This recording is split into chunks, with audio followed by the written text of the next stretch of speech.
My name is Brian Talbot, and I graduated from Ferris High School, class of 1988. Probably the best accomplishment, or my greatest accomplishment, happened outside of the classroom, and that was on the track. And I ended up being a state champion for Ferris in 1988, which at the time meant that I was going to be going to college because I was offered some college scholarships. And the difference with that is initially I wasn't sure what I was going to do after graduating. Military was an option, and college was an option, although at the time I wasn't sure if I was cut out for college. So it gave me a focal point that my decision's been made for me. My college years, I attended Eastern Washington University from 1988 to 1993, and initially when I first got there, I had the freshman slide. First 2 quarters, I thought I could kind of go at the bare minimum, and found out that I couldn't. And coach came to me in winter quarter and said, you know, Brian, it's time to buck up, or I'm going to pull your scholarship. And from that point on, I was never off the dean's list. I needed a little motivation from coach and a little aspiration to get my rear in gear, so to speak. And so from that point on, I realized that I did have the capacity to be in education and a learner. And so it was kind of, I guess, my educational background is different than many. I didn't know right off the bat that I was going to be in education. As far as heroes go, I've been surrounded by great people. Education is a big part of my family life. My dad was a superintendent, and my older sister was a teacher for a short stint before she became a lawyer. And my wife my wife's in education, and her parents are in education. There were always those teachers that expected more of me than I expected of myself.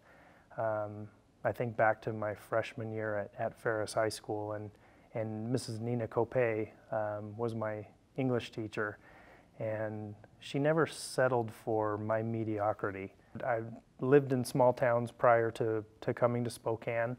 I'd worked in a small town. I'd worked in Ritzville on a wheat ranch for many years during the summer months, and I just thought, you know, if I have an opportunity to go out, I'd like to try something, be somewhere where I've never been before. I don't know anybody, and so I applied at several different places, and towards the end of the summer, I had an opportunity to apply for a job in White Pass School District, which is in Randall, Washington, between Mount St. Helens and Mount Rainier on Highway 12. Little logging community, and I was enamored with it. I remember being there, and I was offered the job on the first day, or excuse me, just after the interview. And I remember sitting out in the car with one of my friends, and I was offered the position, and my friend, I told him that, and we both kind of high-fived each other, and this is, oh, can you believe it? And he asked me, what'd you tell him? And I said, well, I told him I need to think about it. Of course I was going to take it, but I needed to think about it for a day, because that's what you're told you need to do. You don't want to be too overly excited. And as I said that, and I'm slapping fives with my buddy, I looked up, and the superintendent was looking out at the car where I was sitting. I said, I think he knows I'm going to take the job. So I was there for 7 years as a teacher. And during that time, I coached. I had many different opportunities, and I ended up being there staying there for 15 years. And I had opportunities not only in the classroom, but beyond. I went back to Eastern after my first year of teaching, stayed in the classroom for 4 additional years, and then I had the opportunity in White Pass to become the junior-senior high school principal. Interviewed for the job, and I was blessed to get that opportunity, and loved it. Loved the idea of having a broader opportunity to help students. I never thought that I wanted to do that because I love being in the classroom. I love that one-on-one contact. We had another superintendent came in, and he and I clicked immediately. And it was his first superintendency. And after my first year, he said, you know, Brian, I think you should look into your superintendent credentials. I think I just finished my superintendent's program, and my mentor, Dave, was diagnosed with cancer. Reluctantly, at the same time, optimistically, took that challenge and became the superintendent for the remainder of the year, and then the board asked me to carry that and be the superintendent beyond. Those things don't happen. I really feel like I've had opportunities that most don't get, and whether it's circumstance or what, I truly feel that I was there at the right time, and we were able to accomplish great things. Just before I left White Pass, we passed the bond, which was extremely important in that they still called the new gym, and the new gym I believe was built in 1965. I feel so good to have left that community with better facilities and a better environment in which to teach and learn. The 9 Mile Falls School District superintendency came open. My mentors and my heroes have always been educators, and there were some coaches at Ferris High School that really made a huge impact in my life, in that they believed in what I was capable of doing before I ever believed I was capable. And I think because they said, you can do this, I innately said, well, I guess I can because you believe in that. And that was Max Jensen, Coach Jensen, and he was at Ferris my first 2 years, freshman, sophomore year. And then Coach Mike Hadway, who's still there.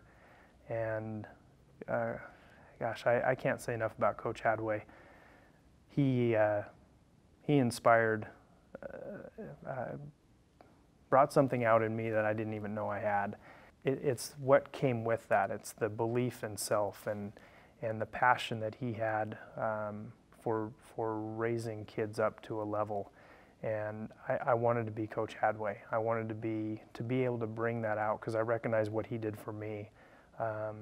That was what really, that driving force at the end of my high school career, that channeled that I can make a difference feeling.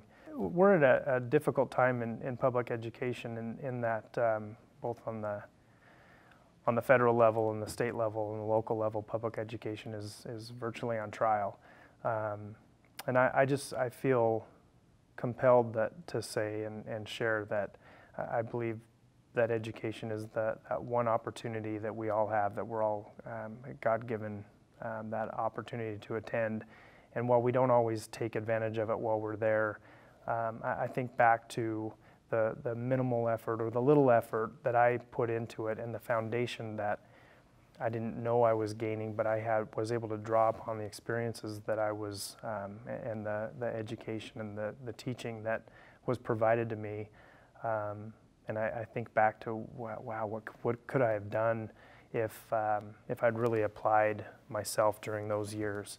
But I was certainly given a foundation to become successful and to work hard. But in thinking about what I want to do, I want to continue to champion for public education. I'm a Plan 3-er, so I've got plenty of years to go. But I believe in public education. I'm a product of public education. My kids are products of public education. And I just want to do what I can to instill the belief and the fire from our community that it is a good system. And we have work to do and we have improvement that can be made. But I don't know of a better system.